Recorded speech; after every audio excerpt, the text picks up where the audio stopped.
What's up sa inyo mga ka-Roger, at nagbabalik ulit si Idol Roger Cedric, pero mayroon tayo ngayon i-broad out about din sa isa pang matitibay na electric pan mga ka-Roger. Ang brand po nito is 3D. Okay po. Ang 3D po ay isa rin po ito sa pinakamatitibay na electric pan dahil kilala po ito sa katangian na industrial, no? So mahilig po sila gumawa ng mga industrial fans. At meron din po sila mga wall fans and desk fan.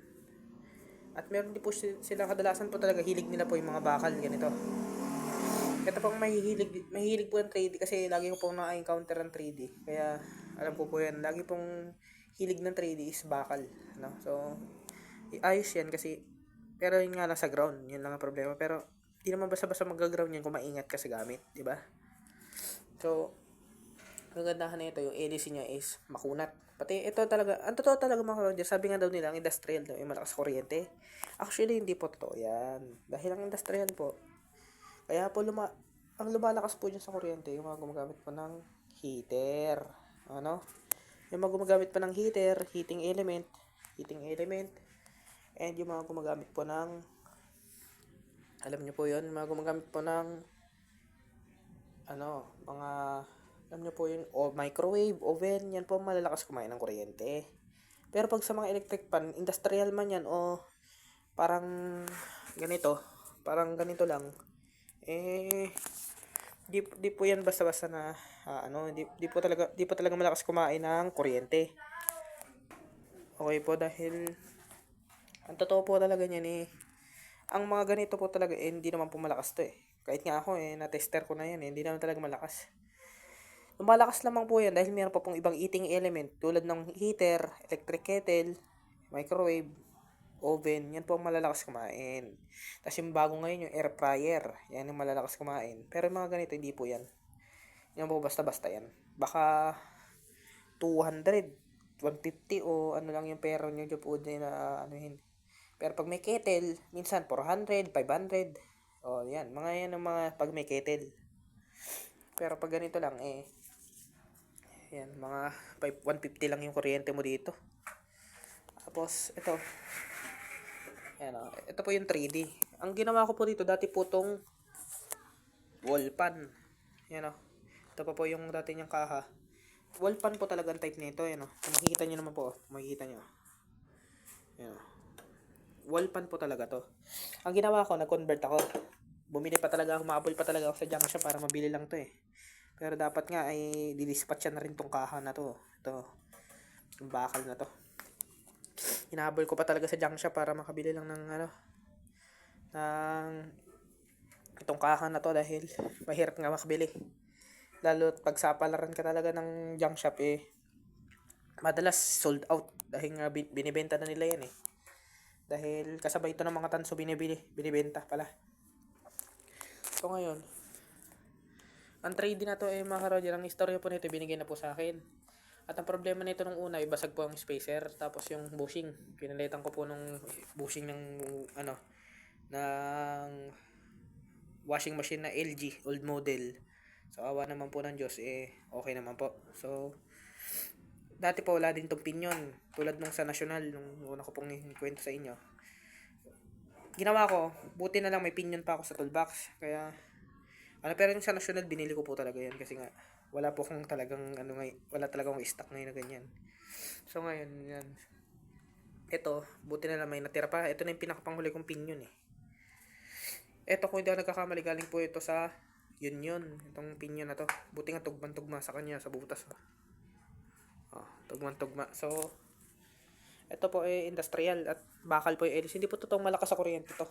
Okay, so ito po ito pa yung mga matitibay na klase. Actually nga ito pa yung mga matitibay Isa dun sa bibili ka na naman ng bago, pag nasira bibili ka na naman ng bago. Yun po yung magastos.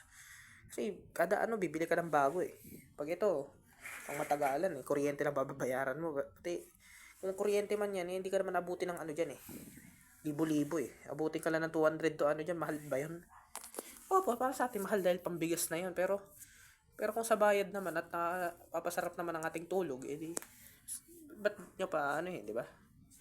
Ba't nyo pa tatanggihan? Dahil electric pan po to at Hindi na kayo magpapaypay. Kasi pag tipid ka talaga kayo, kung matipid talaga kayo sa kuryente, edi ba't may binabayaran ka pa naman 50 dun eh. Di ba? Dahil yun po ang ano ni Meralco, no? Pati isa pa po, wait lang nga, aning camera natin. Yung isa pa po, yung ano, yung tag dito, pag paypay ka pa ng paypay, edi tulog papawis mo, edi di ka agad makatulog. Para kung di ka nagpapaypay, diretso tulog na, pwede naman. Kung sanay ka talaga sa ano, pero kung particular dito sa maiinit na lugar, tulad dito sa ating lugar dito sa Maynila, mainit. Oh, saan ka pa pati? Isa pa po, matitibay po itong klase. At nagpalit lang din pala ako ng gearbox na ito dahil yung luma po nitong gearbox is ito. Ito. Yung luma niyang gearbox. Ang problema nito, ipudpud na po yung mga gear. So, tinanggalan ko na nga ng mga ano. So, ito po yung luma. Okay, so ngayon, paanda rin natin. Ito po yung mga matitibay na klase. Tapos, ang tanso po na ito is, kasi katulad nito sa national, makakapal. Kaya, tinuyuip ko po. Ang problema rin nito nung mga nauna, lumubo din yung capacitor. Kaya, pinalitan din natin. Kaya, yun. Ngayon, okay na siya. Awa naman po ng Diyos, okay na. Kaya, paanda rin na po natin. Ito po, ayan, galing po sa hindi pala si galing sa junk shop, galing po sa isang customer ko na binili ko lang. So, ngayon, antarin natin. At yung switch pala na ito dati mga ka-Roger, tulad nga sabi ko, dahil nga wall pan po ito, dito po yung dati nakakabit, no? So, ngayon, nag-convert din ako. Ang naisip ko, dito ko kinabit sa may gilid. Yan o. Nakita niyo po yan, 3D. Madilim na po. Pasensya na yung ilaw dahil madilim talaga yan. Yan o. Yan, number 1 natin. So, number 1 natin. Yun. Hindi nakaswing na rin yan. Yan o. Okay na. Malakas.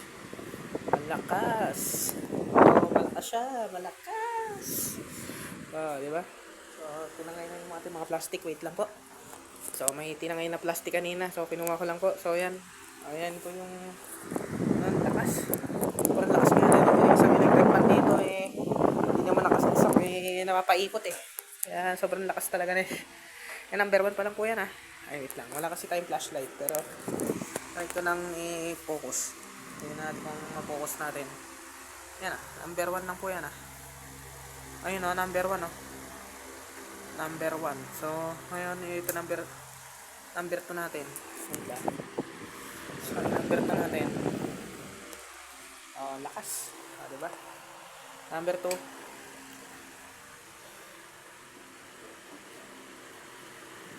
Number 2. So, napakalakas na ito. So, yan po ang industrial talaga. Industrial po talaga, normal po talaga malakas Okay po. Kahit number 1 po yan, parang number 3 po yan. Ganyan po ang industrial kasi po ginagamit po ito sa mga malalawak po ang lugar. Tulad po ng mga simbahan, tulad po ng mga court, at tulad din po ng mga mga meeting, ganyan. Ito po ginagamit ng industrial yung maraming tao. Kasi ito po ay talagang, diba? Tatagal pa ulit ito dahil matibay na kasi ito dahil 3D. Ayan, so ngayon number 3 natin.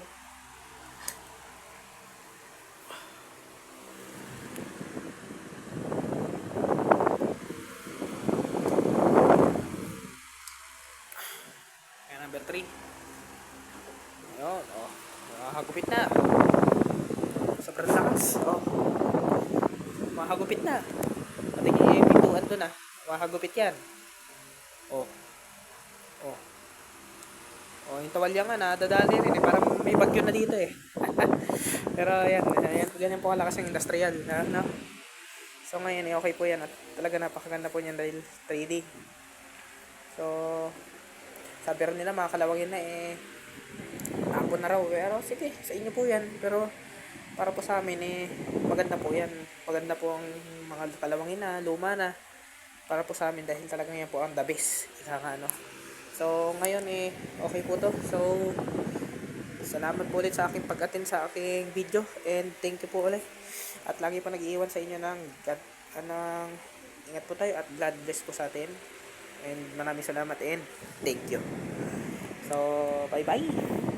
Okay, bye-bye po. So, bye-bye na po.